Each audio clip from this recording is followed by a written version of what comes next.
आज 28 जुलै 2024. 28 जुलै हा जागतिक निसर्ग संवर्धन दिन म्हणून साजरा केला जातो. आता हा दिवस कधीपासून सुरू झाला आहे हे निश्चित सांगता येत नाही, परंतु जागतिक निसर्ग संवर्धन दिन साजरा करण्यापाठीमागचा एकच उद्देश आहे की प्रत्येकाने जो जन्माला आलेला आहे त्या प्रत्येकाचं एकच कर्तव्य आहे की त्यानं आपल्या निसर्गाचं संवर्धन करणं खूप गरजेचं आहे. आपल्याला जर आपल्या येणाऱ्या पुढच्या पिढीला चांगलं वातावरण जर द्यायचं असेल, काय द्यायचं आहे, संपत्ती सर्व काही देऊ शकत नाही. आपली पुढची पिढी चांगलं जीवन जगावे असं वाटत असेल तर आपल्याला काय केलं पाहिजे, निसर्ग संवर्धनामध्ये आपला हातभार लावला पाहिजे. प्रत्येक नागरिकाचं कर्तव्य आहे की निसर्गाला हानी होईल असं काय नाही केलं पाहिजे. आपण कोणतंही कार्य केलं नाही पाहिजे, कारण कसं आहे निसर्गावरच आपण काय आहे अवलंबून आहोत. आत्ता ठिकठिकाणी काय ढगफुटी, पावसाळ्यात पाऊस व्यवस्थित पडत नाही, कुठं पण किती पण पाऊस पडतोय. असा आपण आपले एवढ्या 30-40 वर्षामध्ये कधीही असं पाहिलेलं नव्हतं. असं अचानक काय येतोय पूर येतोय, अचानक कुठंतरी पाऊस पडतोय, पूल वाहून जातात. हे असं अचानक होतंय का? कारण आपण केलेली काय आहे, ही निसर्गाची हानी आहे. आणि हे जर आपण काय केलं नाही, लवकर आपण निसर्गाला काय केलं नाही, वाचवलं नाही, तर काय होणार आहे साहजिकच काय होणार आहे, आपल्या निसर्गाची हानी होणार आहे. आणि मग अशा म्हणजे पूर परिस्थिती, दुष्काळ परिस्थिती, काही म्हणजे ऊन कधी 46 डिग्रीपर्यंत कधी गेलं नव्हतं तापमान. पण अलीकडच्या काळात काय होते, ऊन सुद्धा भयंकर ऊन, पावसाळा पण खूप भयंकर, थंडी खूप, म्हणजे कोणताच ऋतू काय होईना व्यवस्थित चालू नाही. याला कारण कोण आहे, जबाबदार कोण आहे, तर मनुष्यानं केलेली तांत्रिक म्हणजे प्रगती करा, निश्चित प्रगती करा, प्रगती करण्याबद्दल काही नाही आहे. परंतु ती प्रगती जर आपल्या निसर्गाची हानी करत असेल तर त्या प्रगतीचा उपयोगच काय जर पैशासाठी सर्वजण करत असतात म्हणजे काय, परंतु जर निसर्गाने जर आपल्याला अन्नधान्य जर दिलं नाही तर मग आपण जगणार कसं आपली पुढच्या पिढीला आपण काय देणार आहे. पुढच्या पिढीला काय द्यायचं असेल तर काय द्यावं, चांगलं आरोग्य द्या. कारण मोबाईलमुळं सगळं काय झाले म्हणजे ह्या निसर्गाला काय झाले, एकतर आपल्या पिढीला काय मिळत नाही चांगलं श्वास घ्यायला सुद्धा काय मिळत नाही हवा मिळेना, शुद्ध हवा मिळत नाही. त्यामुळंच ना असे आजार व कोरोनासारखे काय आजार, जिथं ऑक्सिजन काय पडला, कमी पडला, असं कधी घडलेलं नव्हतं. म्हणजे ऑक्सिजन, हवेमधील ऑक्सिजन कुणी कमी केला, मनुष्यानं, आपणच त्याला कारणीभूत आहोत. मग आता आपली जबाबदारी काय पडते आपण काहीतरी देणं लागतो ह्या निसर्गाचं संवर्धन करणे. म्हणजे काय निसर्गाला हानी होईल असं काय करायचं नाही, कोणतंही काम करायचं नाहीये. प्रत्येकाने निसर्गाला काय होईल, निसर्गाला काहीतरी फायदा होईल असंच काय केलं पाहिजे. बऱ्याचशा गोष्टी आहेत ज्या काय करू शकतो, आपण करू शकतो. आपल्या दैनंदिन जीवनामधील सुद्धा गोष्टी आहेत. आता वातावरणामध्ये काय करतात शेतजमीन, आता शेतकरी म्हटलं तर शेतजमिनीचं घेऊया. शेतजमीन पिकवताना पण सुरुवातीला कसं पारंपरिक पद्धतीनं सेंद्रिय शेती व्हायची. शेणखत टाकलं जायचं गुरांचं, त्याच्यावरती काय केलं जायचं, फवारण्या वगैरे नव्हत्या त्यावेळेस शेती कशी उत्तमाची पिकत होती, आरोग्य उत्तमाचं राहत होतं. आता चित्र बदललंय, भयंकर आपण काय वापरतो, पेस्टिसाइड वापरतो, कीटकनाशकं वापरतो, तणनाशकं वापरतो. परत पीक चांगलं यावं, कमी वेळात यावं म्हणून काय करतो, रासायनिक खतांचा अमाप म्हणजे बेसुमार वापर करतो. मग यामुळं काय होतंय, आपण पुढच्या पिढीला पिकणारच नाही, ते पृथ्वी म्हणजे ती शेती काय होणार नाही व पिकणारच नाही. कारण आपण काय करतोय तिथं, आपण स्वतः हानी करतोय त्या पृथ्वीची, म्हणजे त्या शेतीची हानी करतोय. आपण आपल्या पुढच्या पिढीला काय द्यायचं जर असेल तर उत्तमाची काय करा, शेती द्या. शेती कशी द्या, विषमुक्त शेती करू द्या त्यांना, म्हणजे त्यांना पण काय हो विषमुक्त अन्न खायला मिळेल. मग सुरुवात प्रत्येकानं केली पाहिजे.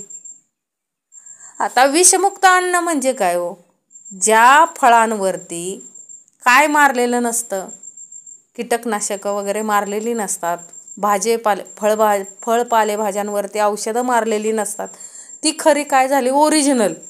असं ओरिजिनल किती जणांना खायला मिळतंय. आपण जर आपल्या दारामध्ये झाडं असतील, अहो प्रत्येकानं काय केलं पाहिजे, निदान आपल्या मुलांना फळं खायला मिळतील एवढी तरी काय लावली पाहिजेत, आपण झाडं लावली पाहिजेत. जेणेकरून त्या झाडाची जी फळं मिळतील ती कशी मिळणार आहेत, व नैसर्गिक फळं मिळणार आहेत मुलांना.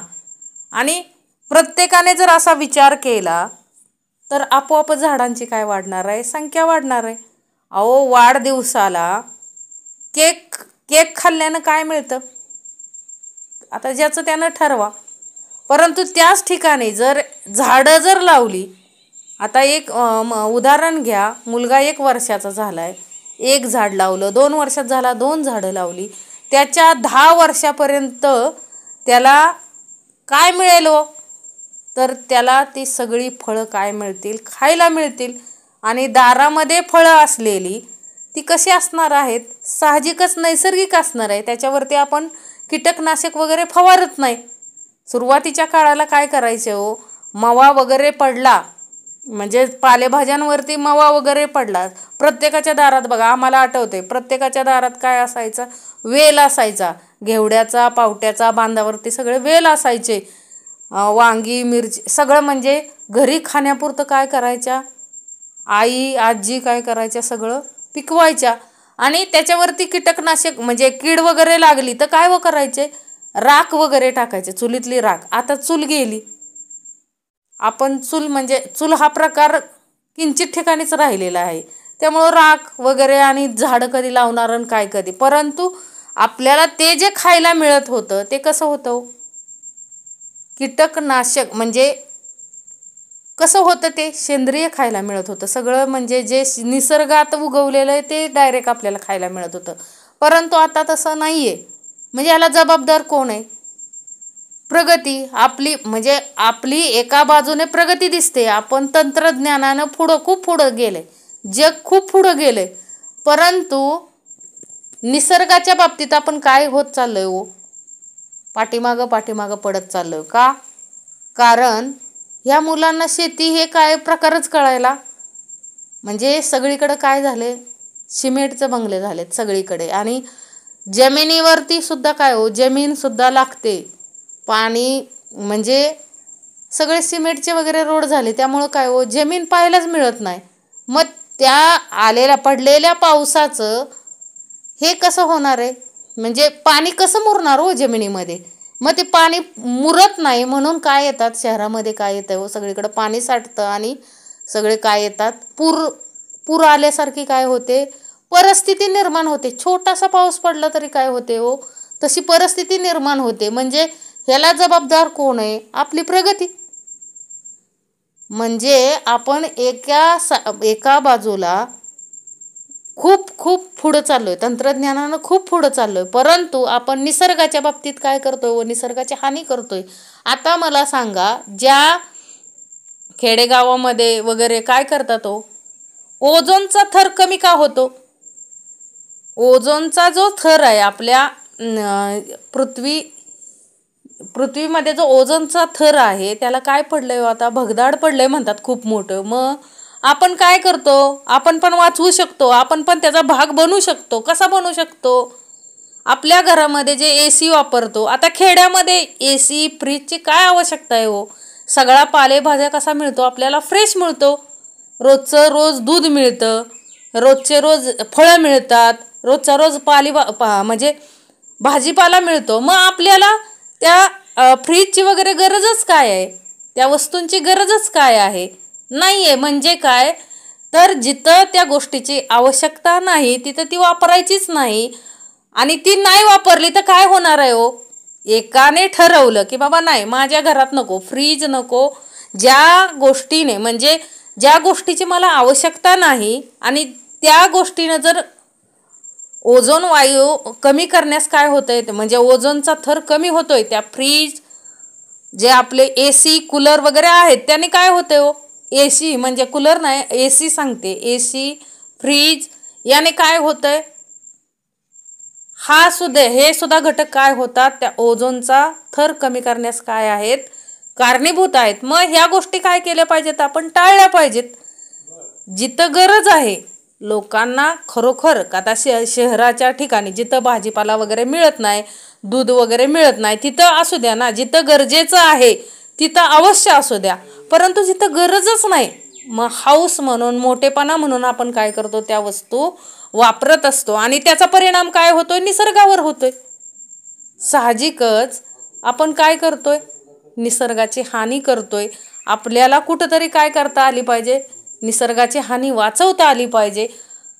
आता शुद्ध हवा मिळवण्यासाठी आपण निदान आपल्या घराच्या परिसरामध्ये काय लावली पाहिजे तो. आता ज्यांना शक्य नाही, आता फ्लॅटमध्ये वगैरे राहतात, त्यांना काय नाही हो, ग्राउंड नाही आहे, त्यांच्यासाठी नाही आहे. पण ज्यांच्याकडं जागा अवेलेबल आहे त्यांनी काय केलं पाहिजे, वृक्ष लागवड केली पाहिजे. प्रत्येकाने काय केलं पाहिजे, वृक्ष लावले पाहिजेत. आणि नाही, कुठं जागा नाही, रस्त्याच्या कडेला तरी आपण झाडं काय लावू शकतो, तिथं तरी कोण अडवत नाही. म्हणजे जिथं आता रस्ते बांधून झालेत, पूर्ण रस्त्याची कामं झालेत, त्याच्या कडेला आपण काय करू शकतो, झाडे लावू शकतो. आपल्या शेतामध्ये तर लावू शकतोच. सपोज कुणाला शेत नसेल त्यांच्यासाठी हा भाग आहे. आणि ज्यांच्याकडं शेत आहे त्यांनी काय करावं, मोठ्या प्रमाणात काय करावं, तो झाडे लावावीत. कारण का हो, झाडे असतील तर आपलं अस्तित्व टिकणार आहे. आणि आपण जेवढ्या प्रमाणात वृक्षतोड करतोय, आत्ता ह्या रस्ते रुंदीकरणामध्ये असंख्य झाडं काय केली हो, असंख्य झाडं तोडली गेली. पण आपलं कर्तव्य काय आहे नागरिकांचं, की आपण ही सहभागी होऊन काय केलं पाहिजे हो, प्रत्येकानं ते वृक्षारोपण वगैरे केलं पाहिजे. म्हणजे जागतिक निसर्ग संवर्धन दिन साजरा करण्यापाठीमागचं काय कारण असेल, तर महत्त्वाचं कारण काय हो, की प्रत्येकजण आपण काय का आहे, त्या घटक आहे, त्या निसर्गाचं काय लागतो, आपण देणं लागतो. आणि प्रत्येकाने निसर्गाचं संवर्धन करावं, या गोष्टीची आठवण व्हावी म्हणून हा दिन आहे. हा 28 जुलै हा जागतिक निसर्ग संवर्धन दिन म्हणून का साजरा केला जातो, तर निसर्ग वाचवायचा आहे, आपल्याला निसर्ग वाचवायचा आहे. ह्या गोष्टीची काय पाहिजे, आपल्याला आठवण व्हावी. आपण निसर्गात राहतोय आणि निसर्गाची हानी चुकून आपल्याकडून होते, या गोष्टीच्या जाणीव व्हावी म्हणून काय आहे हो, जागतिक निसर्ग संवर्धन दिन आहे. मग त्यामध्ये अनेक, आता निसर्गाचं संवर्धन करायचं म्हणजे काय हो, वृक्ष लागवड करायची, झाडांचं काय करायचंय, नुसती वृक्ष लागवड करून नाही. अहो काही लोक काय करतात हो, वृक्ष अनेकांनी काय केले, वृक्ष लावलेत आणि काही जण काय करतात, त्याचं शेंडे तोडून टाकतात. हे कितपत योग्य आहे हो. म्हणजे भरपूर वृक्षारोपण भरपूर करतात, स्वच्छता करतात, परंतु त्यात पण आडकाठी घालणारे भरपूर आहेत. परंतु त्यांना समजत नाही की हे कुणाच्या हिताचं आहे, आपलीच पिढी. आपण हे आज न झाडं नाही लावली तर आपण आपल्या पुढच्या पिढीला ऑक्सिजन सुद्धा देऊ शकत नाही. म्हणजे काय, ऑक्सिजन जर ओरिजिनल ऑक्सिजन जर पाहिजे असेल तर काय पाहिजे हो, आपल्या आसपास काय पाहिजे, वृक्ष पाहिजेत, हवा पाहिजे, शुद्ध हवा पाहिजे. आणि आणखीन एक, आपल्याकडं वाढलेलं काय हो, वाहनांचं प्रदूषण इतकं वाढलं की श्वासही आपल्याला काय मिळत नाही व शुद्ध हवा मिळत नाही. शहरामध्ये शुद्ध हवा मिळत नाही. याच्यावरती पर्याय काय, याच्यावरती एकच पर्याय, 1 किलोमीटर 2 किलोमीटर जर ऑफिस असतील तर काय करावं, सर्रास सायकलचा वापर करावा. सर्वांनी सायकलचा, अगोदर मंत्र्यांनी सुरुवात करावी. म्हणजे मला तसं म्हणायचं नाही, म्हणजे मोठ्या लोक ज्यांच्याकडं अधिकार दिलेला आहे त्या अधिकारी लोकांनी काय करावं, अधिकारी लोकांनी काय करावं, या गोष्टीचा अवलंब केला. त्यांनीच आपला सर्व सोडून म्हणजे चांगल्या कार्याला सर्वांनी सुरुवात केली तर काय होणार आहे हो. सर्वजण त्या गोष्टीचं काय करणार, अनुकरण करणार. कुणाला लाज वाटणार नाही. आपल्या इकडं कसं आहे भारतामध्ये, आपल्या सर्वांना काय वाटतो, कमीपणा वाटतो. सायकलवर जाणं म्हणजे कमीपणा वाटतो. परंतु ज्या मोठ्या पदावरती लोक जे आहेत त्यांनीच जर सुरुवात केली, बाबा नाही आपण पण आता काय करायचा, सायकलचा वापर करायचा सर्रास, तर याचा परिणाम काय होईल हो. आपोआपच काय होणार आहे, सर्व प्रदूषण वगैरे कोणत्याही प्रक्रियेशिवाय काय येणार आहे, आपोआप आटोक्यात येणार आहे. आणि हा खूप मोठा निसर्गाला हे खूप मोठं आपलं सहकार्य असेल. आणि जो सुरुवात करेल या गोष्टीला त्याला काय होईल हो. इलेक्ट्रिक वाहनं तर आपण वापरतोय. इलेक्ट्रिक वाहनापेक्षा शरीराचा व्यायाम व्हावा आणि जे ट्रॅफिक वगैरे जाम होते आणि आपल्या काय होत आहेत, अनेकांना काय होते, अनेक अडचणींना सामोरे जावं लागतंय. या गोष्टीवरती एकच पर्याय आहे, काय हो, सर्रास काय करावं, सायकलचा वापर. शहरामध्ये 10 किलोमीटरच्या आसपासच सगळा परिसर आहे. लक्षात घ्या, जिथं गरज असेल, आता लांब असेल त्यांनी वापर करू द्या गाड्यांचा, परंतु जिथं 2, 3, 4 किलोमीटरचं अंतर असेल त्या ठिकाणी काय व्हावं, सर्रास सायकलचा वापर व्हावा. जेणेकरून सगळ्याच गोष्टीची बचत होणार आहे. लक्षात घ्या, हवेमध्ये प्रदूषण होणार नाही, ट्रॅफिक जाम होणार नाही, ॲक्सिडेंट कमी होतील आणि आपोआपच काय होणार आहे हो, निसर्गाचं संवर्धन होणार आहे. सुरुवात आपल्यापासून करूया. आता 15-16 किलोमीटर असेल तर तिथं आपण अवश्य काय वापरा, इलेक्ट्रिक व्हेकल वापरा. म्हणजे ह्या गोष्टी कुणी केल्या पाहिजेत, ज्यांच्याकडं अधिकार परमेश्वरानं दिलेला आहे त्यांनी आपल्या अधिकाराचा वापर चांगल्या गोष्टीसाठी जर सुरुवात केली तर काय होणार आहे हो, निश्चित बदल होणार आहे. आणि या गोष्टीचा फायदा कुणाला होणार आहे हो, भविष्यात येणाऱ्या पिढीला काय होणार आहे हो, स्वच्छ हवा मिळणार आहे. आता सायकल आली, सर्रास सायकलचा वापर जर झाला आपल्या देशामध्ये तर काय होईल हो, भयंकर जे प्रदूषण होतंय. आता जो पाऊस पडतोय, अचानक कुठं पण पाऊस पडतोय, अचानक कुठं पण पूर येत आहेत, गावाच्या गावं वाहून जात आहेत. आणि उन्हाळ्यामध्ये माणसं काय होत आहेत हो, उन्हाने काय होत आहेत, उष्माघाताने लोक मरत आहेत.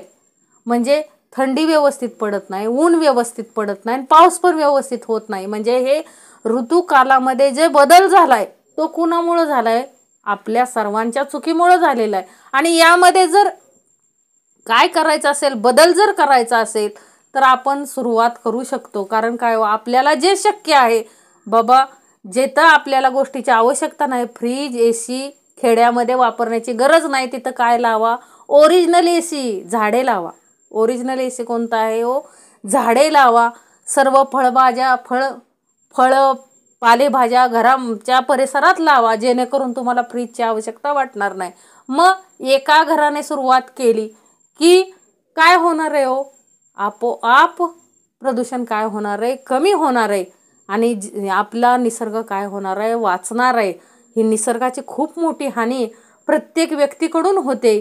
हे काय केलं पाहिजे, वाचवणं हे आपलं कर्तव्य आहे आणि आपली जबाबदारी आहे. आणि जबाबदारी म्हणण्यापेक्षा हे आवश्यक आहे हो. काय आहे, हे सर्व आवश्यक आहे. आत्ताच जर आपण या गोष्टीची दक्षता नाही घेतली, अहो नानासाहेबांनी अखंड काय केलं हो, निसर्गाचं संवर्धन करण्यासाठी विहिरी, नद्या, नाले स्वच्छ केले. अहो ही अशी समाजकार्य करणारी अशी माणसं असतील तर निश्चित काय होणार आहे हो, सगळ्याच गोष्टीला फायदा होणार आहे, निसर्गाला फायदा होणार आहे, माणसांना फायदा होणार आहे. अखंड काय करतात, वृक्षारोपणाचा कार्यक्रम घेतात, अखंड निसर्गाचं काय हो, संवर्धन चाललेलं आहे. आणि आपण सर्वांनी काय करायचं आहे, त्यांच्या कार्यामध्ये सहभागी होऊन आपणही काय करायचं आहे हो, उत्स्फूर्तपणे त्या कार्याला काय करायचं आहे, प्रतिसाद द्यायचा आहे. कारण ते वाईट तर काम नाही आहे, चांगलंच काम आहे. आपणच कचरा, आपणच सवय लावायची स्वतःला. आपण जे खातो सगळं बॅगेमध्ये भरायचं, रस्त्यावरती टाकायचं नाही. मग कचरा होईल का हो? होणारच नाही. प्लॅस्टिकच्या बॉटल वगैरे आपल्या पर्समध्ये ठेवायच्या. मोठी पर्स वापरायची, बॅग मोठी वापरायची. प्रत्येकानं आपापल्या मुलांना सवय लावायची, स्वतःला सवय लावायची अगोदर, की प्रत्येक खाल्लेलं काय हो आपल्या बॅगेमध्ये पडलं पाहिजे आणि ते घरी जाऊन आपल्या कचरापेटीत टाकायचं दुसरीकडं. आणि सार्वजनिक ठिकाणी जे कचरापेटी असते त्याच्यात टाकायचं. सोपं आहे ना. म्हणजे हे जर नियम सर्वांनी पाळले तर काय होणार आहे हो? निसर्गाचं संवर्धन होणार आहे. म्हणजे निसर्गाचं जर संवर्धन करायचं असेल तर आपली जबाबदारी आहे. निसर्गाला जर वाचवायचं आहे मग शेतीमध्ये आध्यात्मिक शेती करा. आध्यात्मिक शेती म्हणजे काय हो? तर त्या शेतीला विषमुक्त करा. रासायनिक खतांचा वापर कमी करा, कमीत कमी करा. म्हणजे आपण आता 100% करत असू तर 40-50% करा.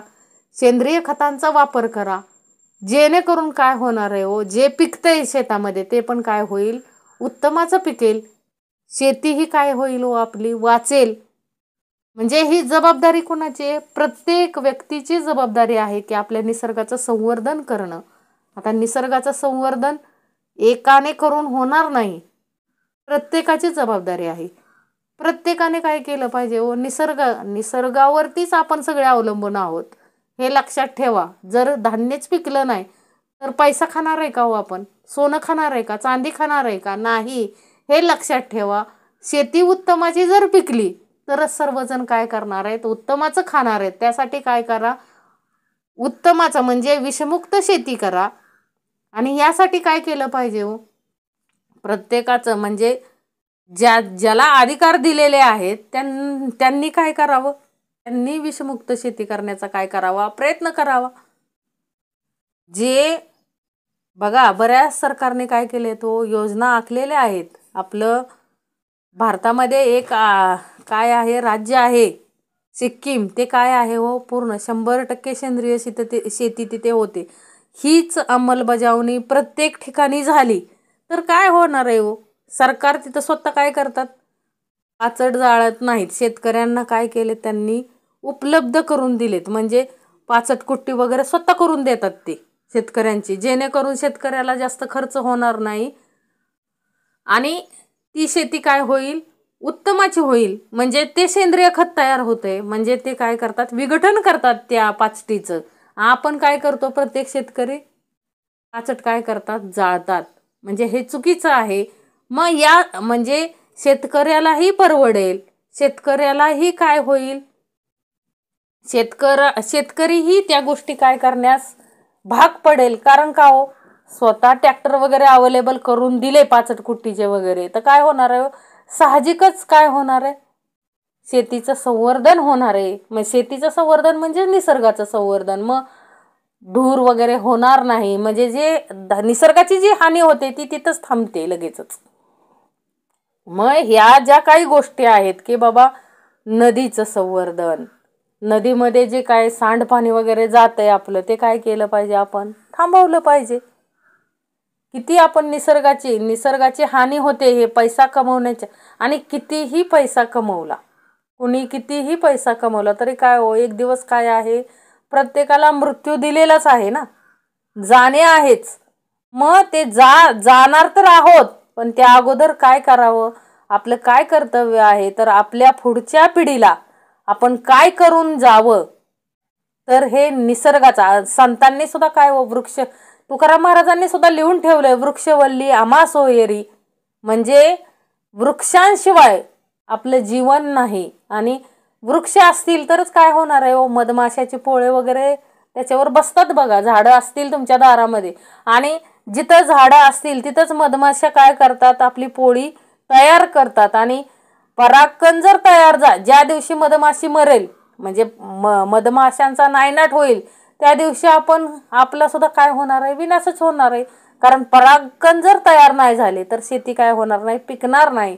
आणि हे जे आपण अतिरिक्त काय वापरतो? कीटकनाशक वगैरे वापरतो त्याने पण त्या काय होतात हो?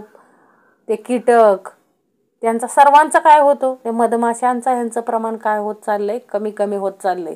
मग या गोष्टींवरती सर्वांचं लक्ष असलं पाहिजे. आणि जागतिक निसर्ग संवर्धन दिन या दिवशी आपल्याला एक गोष्ट लक्षात ठेवायची की आपण प्रत्येकजण निसर्गाचं काय लागतोय, देणं लागतोय. आपण आजपासून काय करूया, प्रत्येकानं झाडं लावायचे, नुसतं लावायचे नाही तर त्याचं काय केलं पाहिजे, रक्षण केलं पाहिजे, त्याला पाणी घातलं पाहिजे, खत घातलं पाहिजे. रासायनिक नाही, सेंद्रिय खतांचा काय केला पाहिजे, आपण वापर सुरू केला पाहिजे. जेणेकरून काय होईल हो, निसर्गाची हानी थांबेल.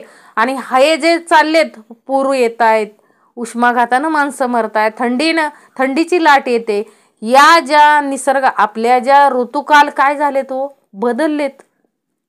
कधी काय होतंय काय सांगताच येत नाहीये. असं काय झाले हो निसर्गाचं, म्हणजे अंदाज सुद्धा वर्तवता येत नाहीये. एवढं काय झालंय, त्या निसर्गाची हानी झाली. अचानक कुठंतरी काय होतंय, अचानक नदी वाहिल्यासारखं काय होतंय, अचानक एवढा पाऊस पडतोय, म्हणजे ढगफुटी होते. मग हे कशामुळं, तर आपण केलेल्या निसर्गाच्या हानीमुळं. मग आज आपण प्रत्येकाने ठरवूयात की काय हो, आपल्या प्रत्येकाचं कर्तव्य आहे काय काय नाही, लाज वाटू द्यायची नाही कुठल्या ह्याची. प्रत्येकाने ठरवलं पाहिजे, नाही बाबा माझं ऑफिस 1 किलोमीटर आहे ना, मी चालत जाईन, सायकलवर जाईन, पण गाडीचा वापर करणार नाही. असं ज्या वेळेस प्रत्येक जण ठरवेल त्यावेळेस काय होणार आहे हो, साहजिकच वाहनांची संख्या कमी होईल, ॲक्सिडेंट कमी होतील. निसर्गाचे कितीतरी ज्या ठिकाणी आपण चांगल्या गोष्टीचं काय करायला सुरुवात करतो, अनुकरण करायला सुरुवात करतो, त्या क्षणी काय होणार आहे हो, आपोआप सगळ्या गोष्टींचा प्रश्न सुटतोय. मग तिथं काय राहत नाही, गर्दीच राहत नाही, माणसंच राहता येतं. लक्षात घ्या. आणि माणसाने काय प्रदूषण होणार आहे का, सायकलनं काय प्रदूषण होणार आहे का, नाही होणार आहे. आपण काय केलं पाहिजे, या गोष्टींची काय लावून घेतली पाहिजे, सवय लावून घेतली पाहिजे. आपल्या शरीरासाठी पण ते काय आहे हो, चांगलंच आहे. निसर्गासाठी सुद्धा काय आहे, चांगलंच आहे. मग त्या गोष्टीचा काय केला पाहिजे, आपल्याकडे बघा तुळशीचं झाड, पूर्वी काय हो, प्रत्येकाच्या दारामध्ये तुळशीचं झाड हे असायचंच. परंतु आत्ता ही परिस्थिती नाहीये. तुळशीचं झाड का लावलं जायचं, कारण तुळस ही एकमेव अशी वनस्पती आहे की ती दिवसाही ऑक्सिजन सोडते आणि रात्रीही ऑक्सिजन सोडते. प्रत्येकाच्या घरामध्ये काय पाहिजे, तुळशीचं झाड हे असलंच पाहिजे. मग तुम्ही शहरात राहा नाही तर खेड्यात राहा, ऑक्सिजन जर पाहिजे असेल तर काय निदान तुळशीचं तरी झाड पाहिजेच. घरामध्ये तुळशीचं झाड पाहिजेच, कारण 100% ऑक्सिजन देणारी एकमेव वनस्पती आहे. आणि प्रत्येकानं काय केलं पाहिजे, आपल्याला शक्य तेवढं काय केलं पाहिजे, आपण बाबा झाडं लावू शकत नाही, मग आपण निसर्ग वाचवण्यात काय सहभाग घेतोय हे पाहिलं पाहिजे. आपण कसं निसर्ग वाचवू शकतोय, आपला काय सहभाग असेल निसर्ग वाचवण्यामध्ये, यासाठी काय केले पाहिजे, सर्वांनी प्रयत्न केले पाहिजे. तरच आपली पुढची पिढी श्वास घेऊ शकेल.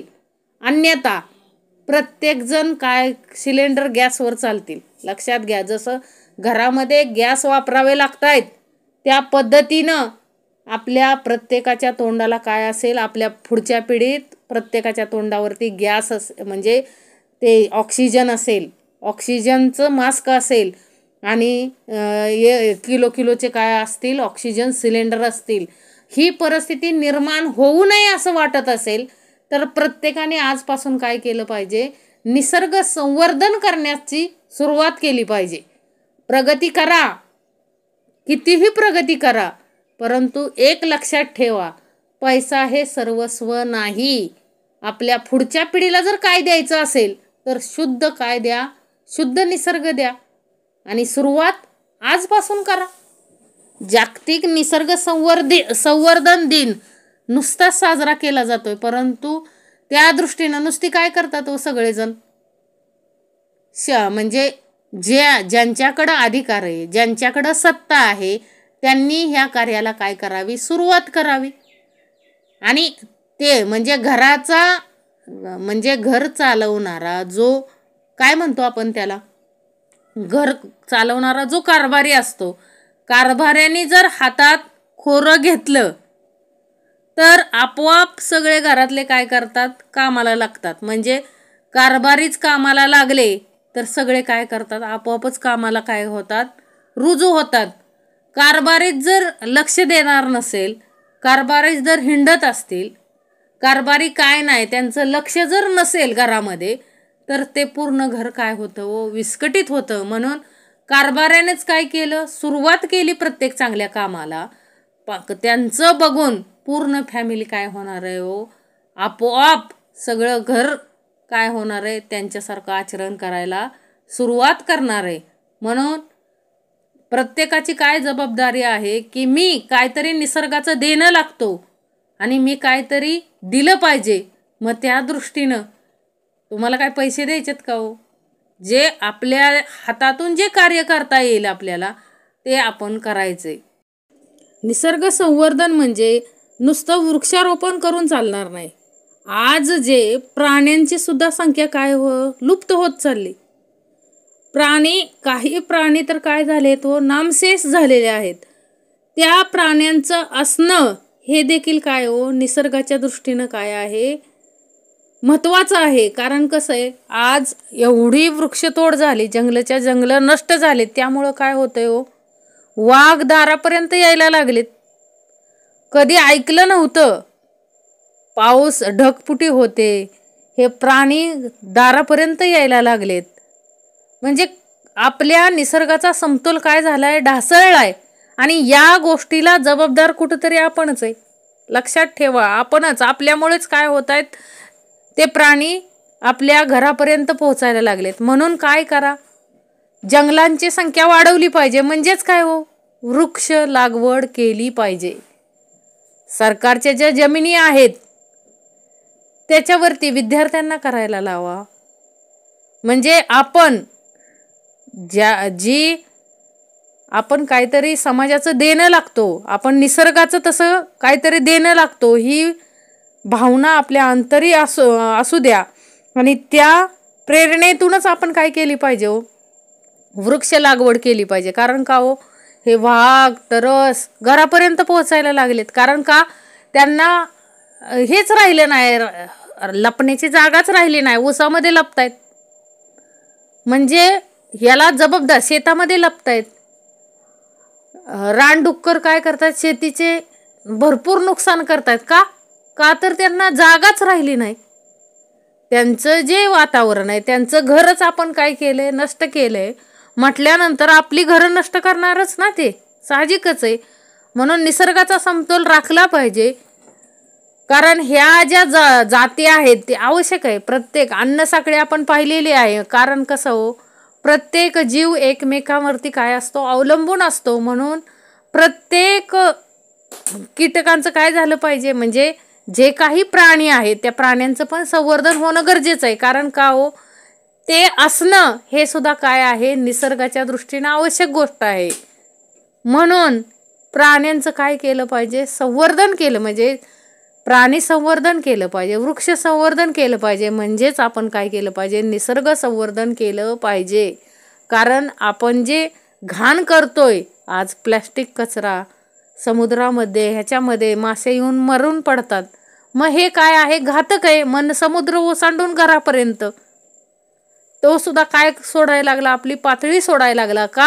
का तर आपण त्याची हानी केली, आपण त्याला तसं काय केलं ते करण्यास भाग पाडलं.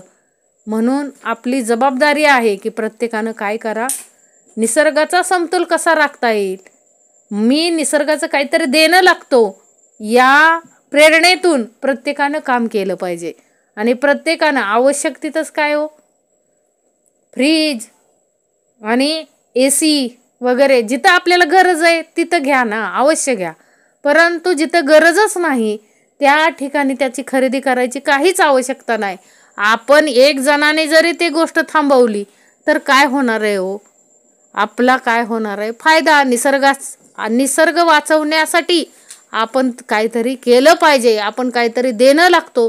या प्रेरणेतून प्रत्येकानं काय केलं पाहिजे, निसर्गाचं संवर्धन केलं पाहिजे.